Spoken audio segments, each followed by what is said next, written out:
They say the camera never lies. Bullshit. I'm Marcus Kane, and I've spent 15 years making cameras lie for a living. But the one time I needed them to lie for me, they told the most brutal truth imaginable. 3 months ago, I was a successful film editor with a beautiful wife, a dream house, and what I thought was the perfect life. Then Sarah handed me a hard drive and asked me to edit together some special memories for our anniversary. What I found on that drive didn't just destroy my marriage, it nearly destroyed me. But here's the thing about editors. We know how to cut out the parts that don't serve the story. And Sarah? She's been permanently deleted from mine. It's 3:17 a.m., and I'm sitting in my editing suite, surrounded by empty Jack Daniels bottles and enough cigarette butts to choke a horse. My eyes feel like someone poured sand in them, but I can't stop staring at these monitors. 24 screens showing nothing but Sarah's face, laughing, crying, moaning his name. Jake's name. My business partner's name. Delete, I whisper, hitting the key with surgical precision. Sarah's wedding smile vanishes into digital oblivion. Delete. Our first dance disappears. Delete. 5 years of marriage, gone with a keystroke. But let me back up. Let me tell you how the woman I loved handed me the knife to gut myself with, wrapped in a pretty little bow called Anniversary Surprise. Marcus, honey, I have something special for you. Sarah walked into my home office carrying an external hard drive like it was the Holy Grail. She had that nervous energy she got when she was planning surprises, fidgeting with her wedding ring, biting her lower lip. I should have known something was wrong.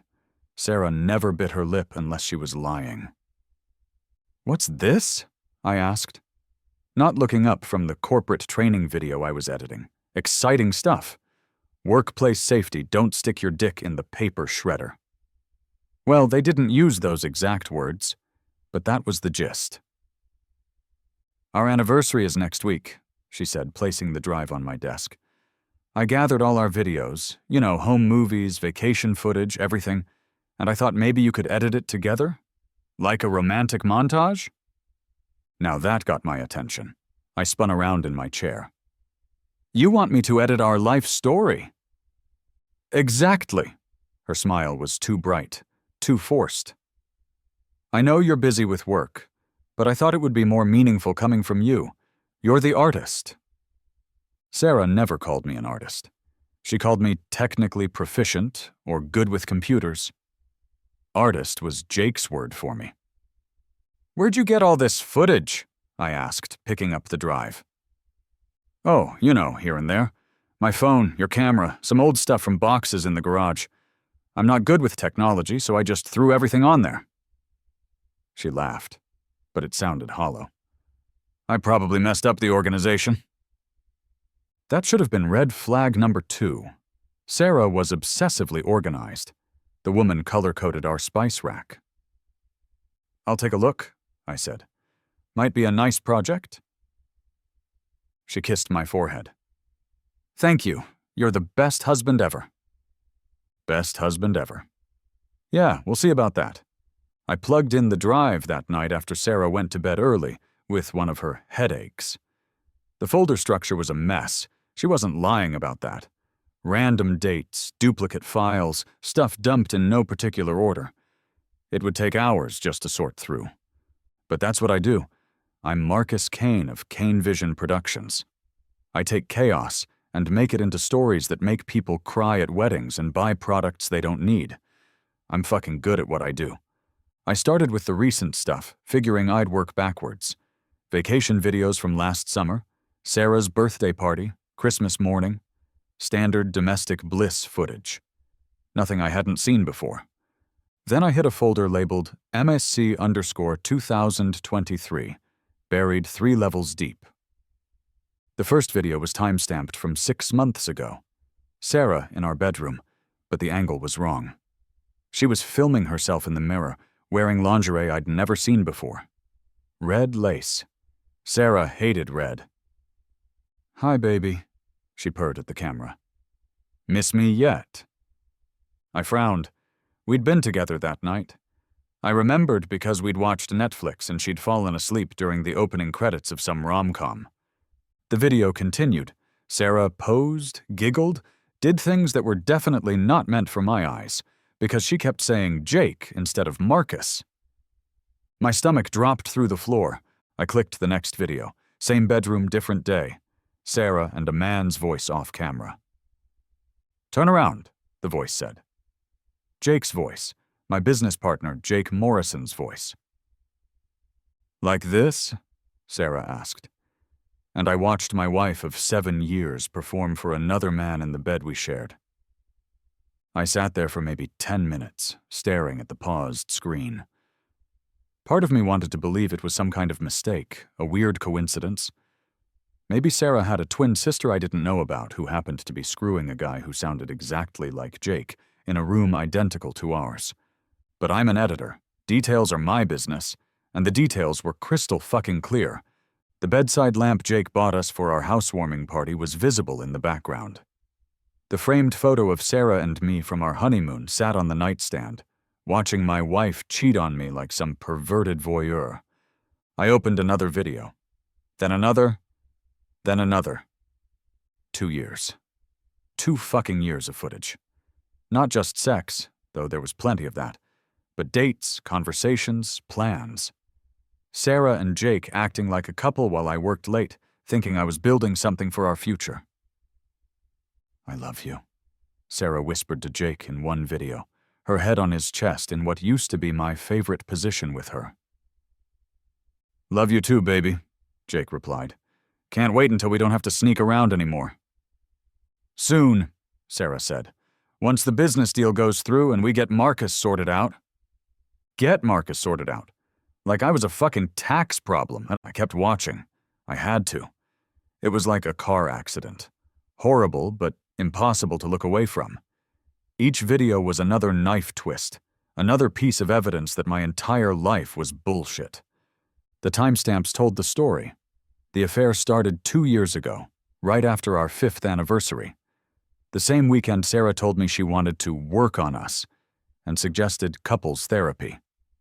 She'd been working on us, all right, working on replacing me. The sun was coming up when I finally closed the laptop. I'd watched about 6 hours of footage, and there were still dozens of files I hadn't touched. My wife's infidelity was so well documented, I could probably edit it into a fucking miniseries. Morning, honey, Sarah said, padding into the kitchen in her robe. You're up early. I was making coffee with hands that only shook a little. Couldn't sleep. Thought I'd get a head start on your anniversary project. Oh, she brightened. How's it looking? Find anything good? Yeah, I said, not turning around. Found some real gems. I can't wait to see what you put together. She kissed my cheek. You always make everything beautiful. I wanted to grab her throat. I wanted to scream. I wanted to smash every fucking thing in our perfect little kitchen. Instead, I smiled. It's going to be something special, Sarah. Really fucking special. I called in sick to work. First time in 5 years. Jake answered when I called the office. Marcus, you sound like shit, man.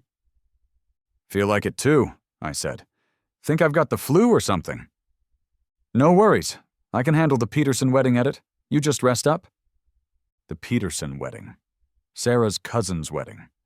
The one where Sarah had been Jake's date because I was too busy with another project. Suddenly, that made perfect sense. Thanks, Jake. You're a real friend. Always, brother, always. Brother? I wanted to reach through the phone and rip his fucking throat out. Instead, I hung up and went back to the videos. Jake Morrison and I started Cane Vision Productions 8 years ago with nothing but a couple of cameras and a shared dream of not working for other people. We were best friends, college roommates, best man at each other's weddings. I trusted him with everything. Turns out that was my first mistake. The videos painted a clear picture. Jake wasn't just fucking my wife. He was systematically destroying my life. Phone calls with potential buyers for our business, talking about my instability and difficult personality. Meetings I wasn't invited to. Decisions made behind my back. "Marcus is brilliant," I heard him say in one recording Sarah had apparently made without his knowledge. "But he's not built for the business side. Too much of an artist, you know? Gets emotional about creative decisions. The buyer wants someone more manageable." Manageable, like Sarah. In another video, they discussed their exit strategy. Jake would sell the business to a media conglomerate that had been sniffing around. Sarah would file for divorce, citing irreconcilable differences and my workaholic tendencies. They'd split the money and start fresh in California. They had it all figured out. Except for one thing. They forgot I'm really fucking good with technology. I spent the next week playing the perfect husband. Made Sarah breakfast, brought her flowers, acted like everything was normal. She seemed nervous, kept asking about the anniversary video. "How's it coming along?" she'd ask. "Great," I'd tell her. Really capturing the essence of our relationship. While she slept, I worked. Not on her anniversary montage, on something much more important. I was building a case file. Screenshots, timestamps, metadata analysis. I cross-referenced the affair footage with our credit card statements, text message logs, social media posts. The picture that emerged was breathtaking in its deception. Every girls' night out was a date with Jake. Every business trip Jake took was a romantic getaway with my wife. Every time Sarah was too tired for sex, she'd fucked Jake earlier that day. I also discovered they'd been stealing from me. Small amounts at first, then bigger ones. Sarah had been siphoning money from our joint accounts to buy Jake gifts. The watch he wore to our last company barbecue? My money. The new car he claimed was a lease upgrade? Also my money. But the real kicker was the pregnancy test I found hidden in Sarah's purse. Positive. The timing made it interesting. We hadn't had sex in 3 weeks, but Jake had been very active with her during that period. The math wasn't complicated. That's when I stopped feeling hurt and started feeling dangerous. "Marcus, we need to talk." Jake cornered me in my office the following Monday. He looked nervous, which was unusual. Jake had the kind of confidence that came from never having consequences for his actions. "What's up?" I asked, not looking away from my monitors. "The Meridian deal. They're getting cold feet." Meridian Media was the conglomerate interested in buying Kane Vision, the deal Jake had been negotiating behind my back. "Cold feet about what?" "They're asking questions about your reliability. Apparently someone sent them some concerning information." I finally turned around. "What kind of information?" "I don't know. They wouldn't say. But they want to meet with both of us this week." Jake ran his hand through his hair. "Marcus, I need to ask you something, and I need you to be straight with me." "Shoot." "Are you using again?" I blinked. "Am I what?" "The pills, like in college. Because if you're having problems, we can get you help. But I need to know now before this deal falls apart completely." The pills. In college, I'd had a brief and stupid relationship with Adderall during finals week sophomore year. Jake was the only person who knew about it, and I'd been clean for over a decade.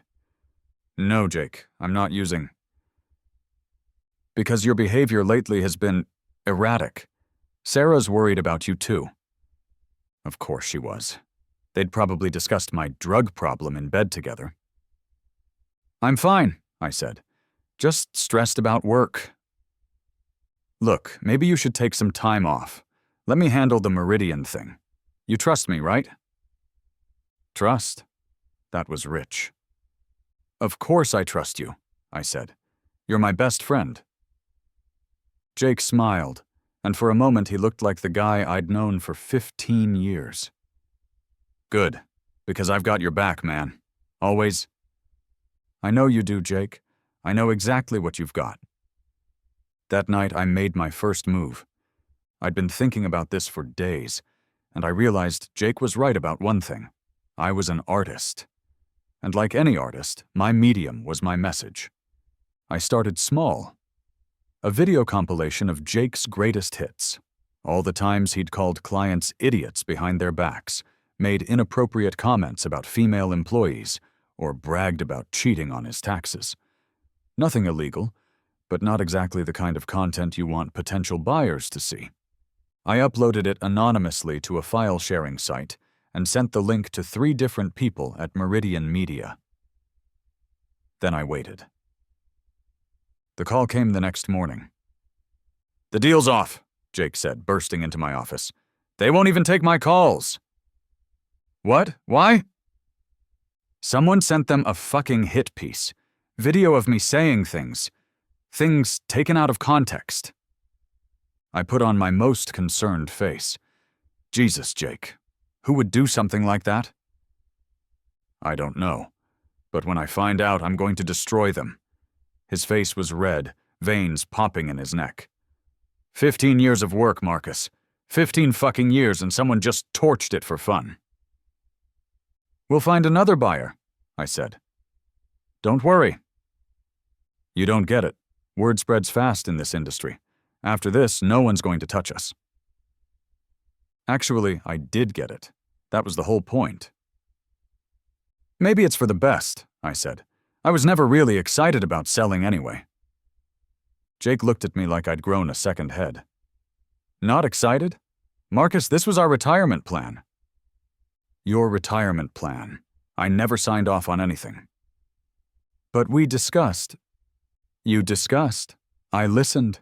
There's a difference." For the first time in our friendship, Jake looked genuinely angry with me. "What the hell has gotten into you?" "Nothing's gotten into me, Jake. Maybe something's gotten out of me." He stared at me for a long moment, then shook his head. "I don't understand you anymore, man." "You never did understand me. You just thought you could manage me." Jake left without another word.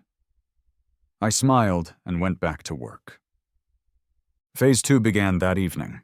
Sarah came home from her book club, which, according to her GPS history, met exclusively at Jake's apartment, around 10 o'clock. She looked disheveled, hair messed up, lipstick gone. "How was book club?" I asked from the couch. "Good. We're reading, She fumbled for words. "Romance novel. Very emotional." I bet it was. "What's it called?" "The Passionate Heart. You wouldn't like it." "Try me. What's it about?" Sarah's face went red. "A woman who falls in love with her husband's best friend." I had to give her credit for honesty, even if it was accidental. "Sounds complicated," I said. "How does it end?" "I don't know yet. We're only halfway through." "Well, let me know how it turns out. I love a good ending." She kissed my forehead and went upstairs. 20 minutes later, she was snoring. That's when I started fucking with her head. It began with small things. I'd move her keys from where she left them, switch her coffee from regular to decaf, replace her favorite shampoo with a slightly different brand. Sarah was a creature of habit, and disrupting those habits made her anxious. She started second-guessing herself, asking if she was losing her mind. "I could have sworn I left my keys on the counter," she'd say. "Maybe you're stressed about work," I'd suggest. "Stress can affect memory." The beauty of gaslighting is that it's self-reinforcing. The more someone doubts their memory, the less they trust their own perceptions. And Sarah had plenty to feel guilty about, which made her even more susceptible. But the real masterpiece was the videos. Remember, I'm a professional editor. I know how to manipulate footage in ways that are invisible to the untrained eye. Subliminal cuts, reversed audio, images flashed for single frames that the conscious mind doesn't register, but the subconscious absorbs. I started making Sarah her own romantic montages, compilations of our happy memories, but with subtle wrongness woven throughout. Her laugh played backwards under wedding footage. Photos of Jake inserted for split seconds into family gatherings. Her own voice saying, "I love you" to me, while audio from her affair played at frequencies just below conscious hearing. "This is beautiful," she'd say after watching. But she'd be frowning, rubbing her temples. "It makes me feel strange." Strange how? I don't know. Sad? Guilty? Like I'm forgetting something important. Maybe you're remembering something important. The videos were psychological warfare, designed to make her paranoid and unstable. Every night I'd create a new one. Every night she'd watch it and feel a little more disconnected from reality. Jake started noticing the change in her behavior. I know because I'd been monitoring their communications. Text messages, emails, even their dating app conversations. They used fake names, but the writing styles were unmistakable. "You've been acting weird lately," Jake texted her. "I feel weird, like someone's watching me all the time." "Watching you, how?" "I don't know, things keep moving around the house. My computer acts strange, sometimes I hear voices." "Voices?" "Never mind. I'm probably just stressed." Jake suggested they take a break from seeing each other until Sarah got her head right. Big mistake. Stress and isolation made Sarah even more vulnerable to manipulation. The breaking point came 3 weeks into my campaign. Sarah woke up screaming in the middle of the night, clawing at her ears. "Make it stop!" she shrieked. "Make it stop!" "Make what stop?" I asked, turning on the light. "The voices! Can't you hear them?" I listened carefully. "I don't hear anything, honey. They're saying my name, over and over. Sarah, Sarah, Sarah." What she was hearing was audio from her affair videos, played through a Bluetooth speaker I'd hidden in the bedroom wall. The volume was low enough that only someone already primed to hear it would notice. "Sarah, there's nothing there." "Yes, there is. Listen." She was crying now, rocking back and forth. I turned off the hidden speaker. "It stopped," she whispered. "What stopped?" Never mind." I put my arm around her. "Maybe you should see someone. A therapist?" "You think I'm crazy?" "I think you're under a lot of stress. We both are." That's when she broke down completely. "Marcus, I need to tell you something." My heart rate spiked. This was it. The confession I'd been waiting for. "What is it?" She looked at me with tears streaming down her face. "I think someone's been in our house." Not what I expected. "What do you mean?" "Things are wrong. Moved around. My computer has files I didn't create. I keep finding pictures on my phone that I didn't take." The pictures. I'd been adding photos to her phone's camera roll. Images of Jake and her together that I'd screenshot from the videos. Her subconscious would notice them, but her conscious mind would dismiss them as déjà vu. "Sarah, that doesn't make sense. Who would break in just to move things around?" "I don't know, but I know I'm not imagining it." She was right, of course, but she couldn't prove it, and that's what made it beautiful. I was driving her insane with the truth, and she couldn't tell anyone without sounding insane herself. "Maybe we should install better security," I suggested. "Yes, cameras. I want cameras everywhere." Perfect. I'd been planning to suggest that myself. The security cameras were the ultimate trap. I installed them myself, naturally. High-end equipment, professional installation, the works. Sarah felt safer having them, and I felt safer knowing I could monitor every move she made. But here's the thing about surveillance systems. They're only as secure as the person controlling them. And I built in some special features that Sarah didn't know about. Remote access, obviously. Motion-triggered recordings. Facial recognition software that would alert me whenever Jake entered the house. And my personal favorite. Selective recording failures. The cameras would mysteriously malfunction whenever Sarah did something she wasn't supposed to do, then work perfectly when she was acting normal. It made her feel like she was being watched but couldn't prove it. "The cameras aren't working right," she complained after the first week. "They seem fine to me. What's the problem?" "They keep turning off at weird times." "Maybe there's a power issue. I'll check the wiring." Of course, I didn't find any problems because there weren't any. The system was working exactly as designed. Sarah became obsessed with the cameras, checking the feeds constantly, trying to catch evidence of her imaginary intruder. She didn't realize she was gathering evidence of her real betrayal. Because while she was losing her mind over moved coffee cups and phantom voices, the cameras were recording every phone call with Jake, every secret message, every plan they made to destroy my life. Evidence I could use when the time was right. Jake started getting paranoid, too. The failed business deal had left him financially desperate. He'd been counting on that money to start his new life with Sarah, and without it, their plans were falling apart. He started drinking more, making mistakes at work, alienating clients. I didn't have to sabotage him anymore. He was doing it himself. "I think someone's fucking with me," he told Sarah in one of their recorded phone calls. "Join the club." "No, I'm serious. Weird stuff keeps happening. Files disappear from my computer. Clients get anonymous tips about projects we're working on. It's like someone has it out for me." "Maybe it's the same person messing with my house." "What if it's Marcus?"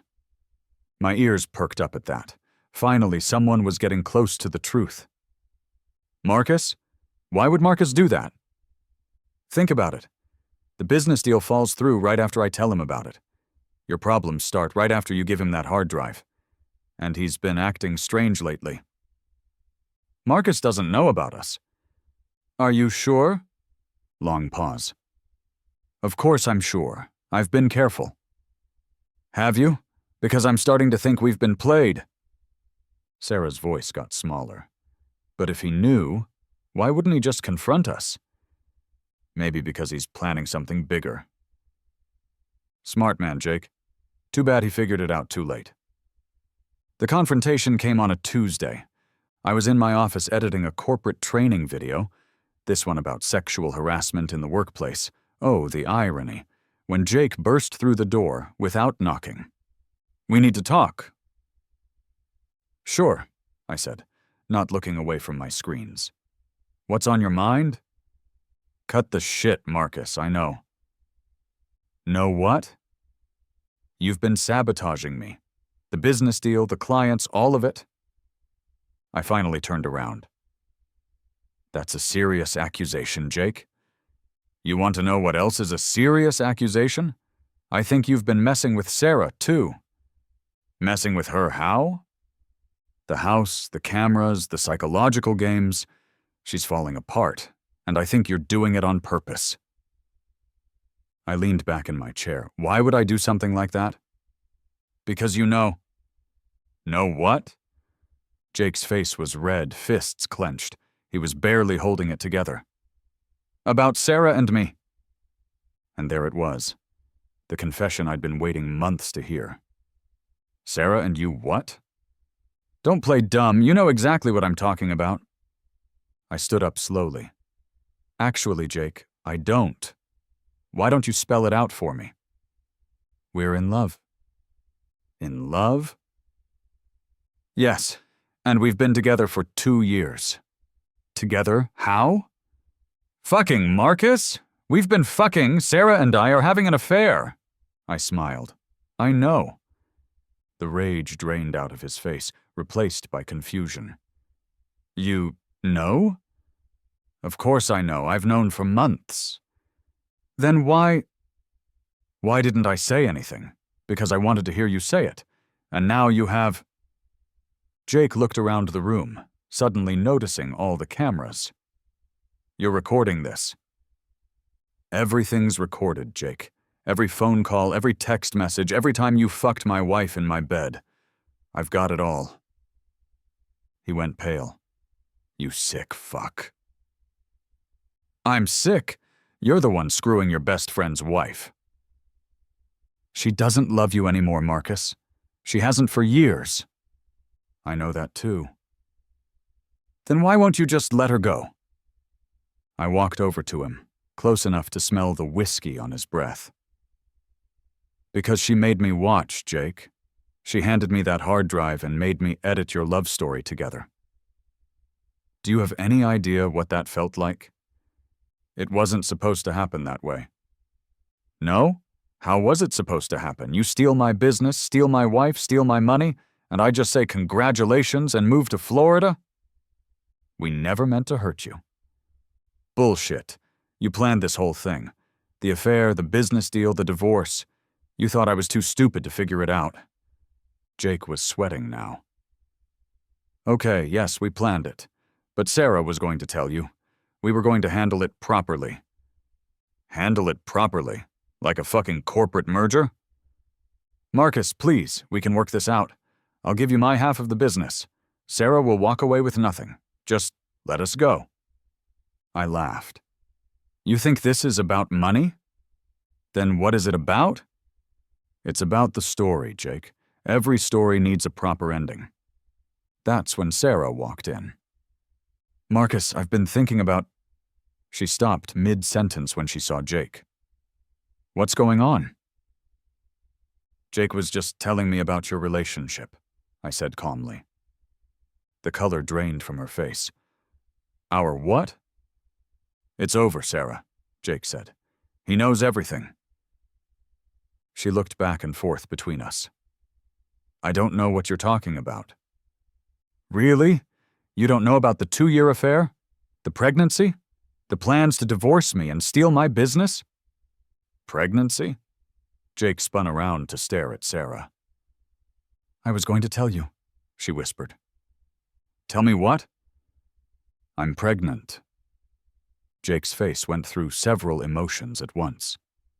Is it mine? Sarah looked at me, then back at Jake. I don't know. You don't know? Jake's voice cracked. How do you not know? Because we've both been... Marcus and I still sometimes... Sometimes what? I asked. You know what I mean. No, Sarah, I really don't. We haven't had sex in 2 months. Yes, we have. When? She opened her mouth, then closed it. Her face crumpled as the timeline became clear. Oh God, she whispered. Oh God, oh God. Jake was staring at her like she was a stranger. 2 years? 2 fucking years and you were still sleeping with him? It wasn't like that. Then what was it like? I had to keep up appearances. Appearances, I said. Is that what I was to you? An appearance? Marcus, please, let me explain. Explain what? How you've been lying to everyone for 2 years? How you stole money from our joint accounts to buy gifts for your boyfriend? How you were going to take half of everything I built and disappear to California? You don't understand. I understand perfectly. You wanted to have your cake and eat it too. Keep me as the stable provider while you fucked around with Jake. The only thing you didn't count on was getting caught. Sarah started crying. I never meant for it to happen this way. What way did you mean for it to happen? I was going to tell you. After the business deal went through, I was going to ask for a divorce and we'd split everything fairly. Fairly? What's fair about any of this? Jake stepped between us. Marcus, enough. You want to be angry at me? Fine. But don't take it out on Sarah. Don't take it out on Sarah. Jake, she's the one who gave me the hard drive. She's the one who made me watch you two together. Every video, every photo, every intimate moment. She made me edit it all together like some kind of fucking wedding album. That was an accident. Was it? Or did some part of you want me to find out? Did you get off on the idea of me watching? Sarah's face went white. That's sick. You want to know what's sick? This... I turned to my computer and brought up one of the videos on the main screen. Sarah and Jake in our bedroom. her moaning his name while our wedding photo watched from the nightstand.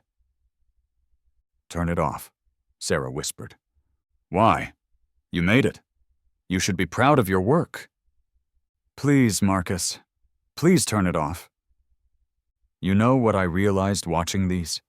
You're a better actress than I gave you credit for. All those times you came home and kissed me after being with Jake. All those I love yous that were complete bullshit. You should win an Oscar." Jake grabbed my arm.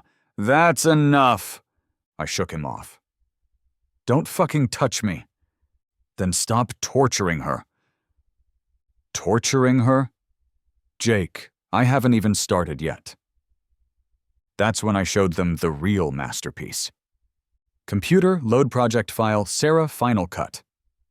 The screens around the room lit up with a comprehensive documentary of Sarah's affair. Not just the sex videos, everything. Phone records, credit card statements, GPS tracking data, text messages, emails. A complete timeline of betrayal with professional-grade editing and color correction. "Jesus Christ," Jake breathed. "It gets better," I said. "Computer, load project file, Jake's greatest hits." Another set of screens showed Jake's business fraud, his plans to steal my company, his disparaging comments about me to potential buyers. 2 years of evidence, all professionally packaged and ready for distribution. "You've been recording us," Sarah said. "Recording you? Sarah, you recorded yourselves.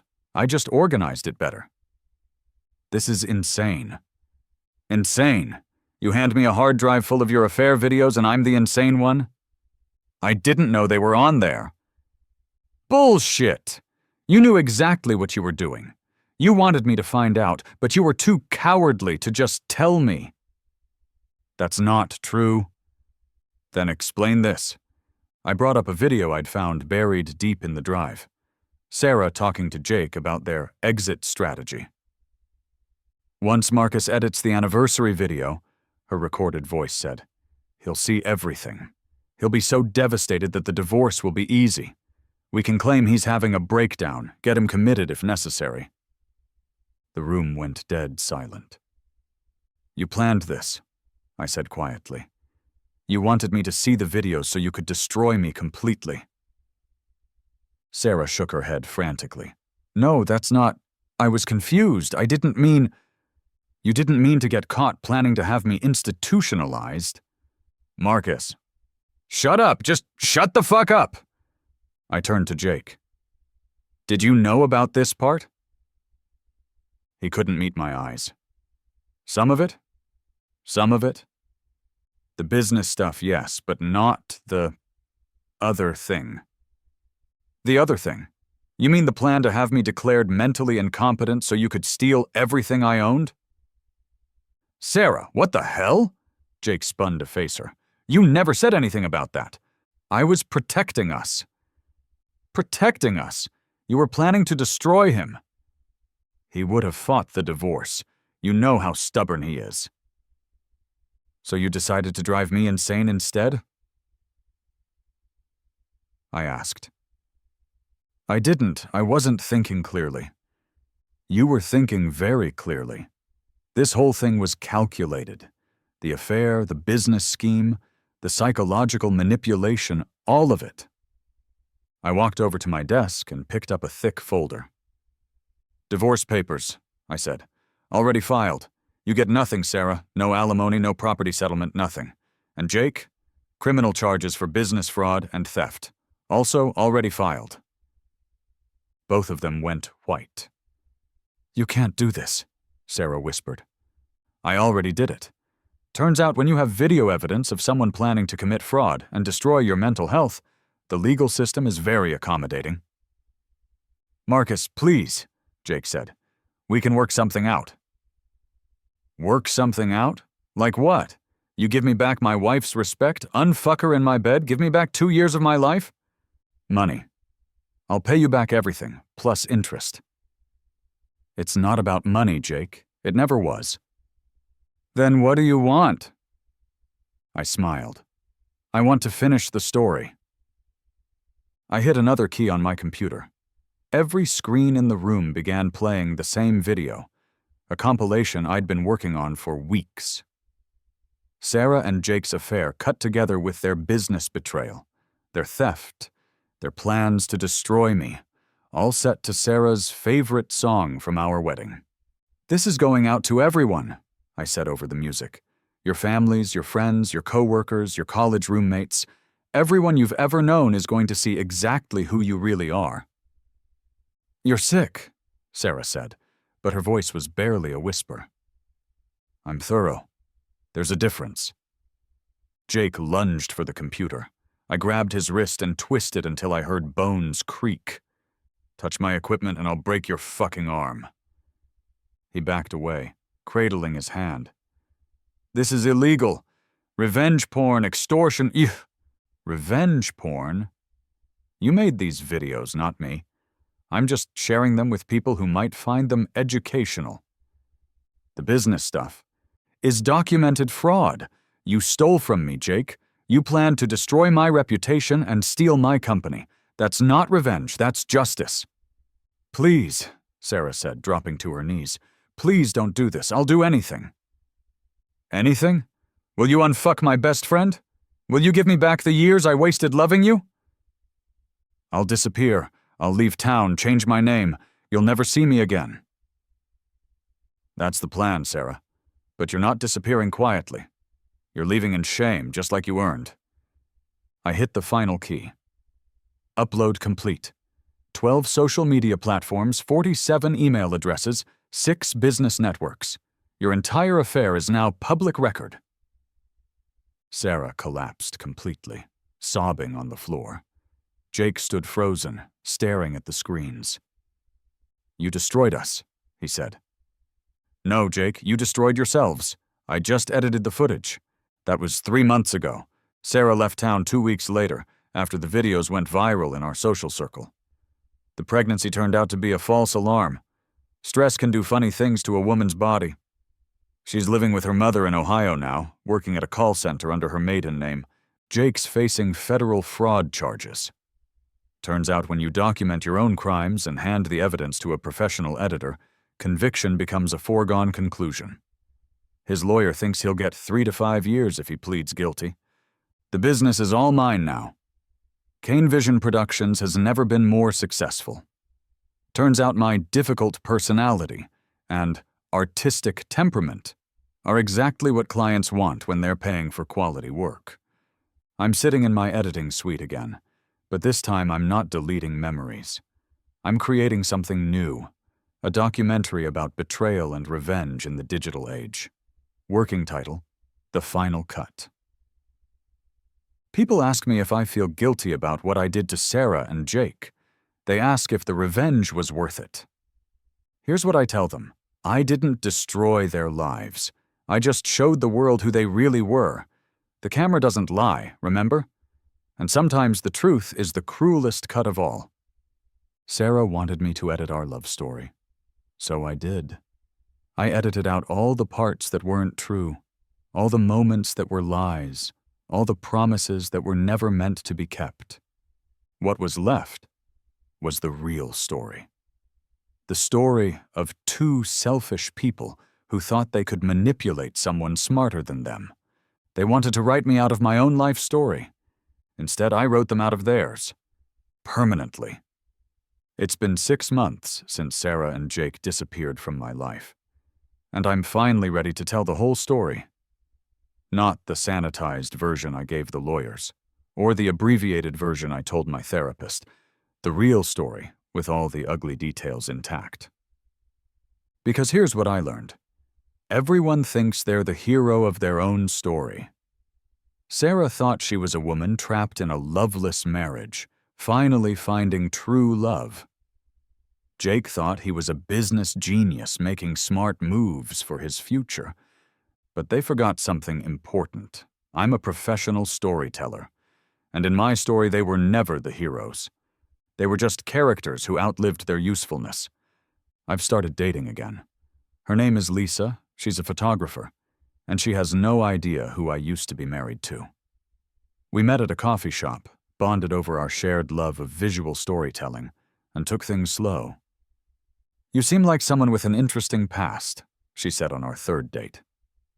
Everyone has a past, I replied. The trick is knowing which parts to keep and which parts to edit out. She laughed, thinking I was being metaphorical. I wasn't. Last week, I got a message from an unknown email address. The subject line read, "I'm sorry." It was from Sarah. "Marcus, I know you probably don't want to hear from me, but I needed to reach out. I've had a lot of time to think about what happened, and I realize now how badly I hurt you. What Jake and I did was unforgivable.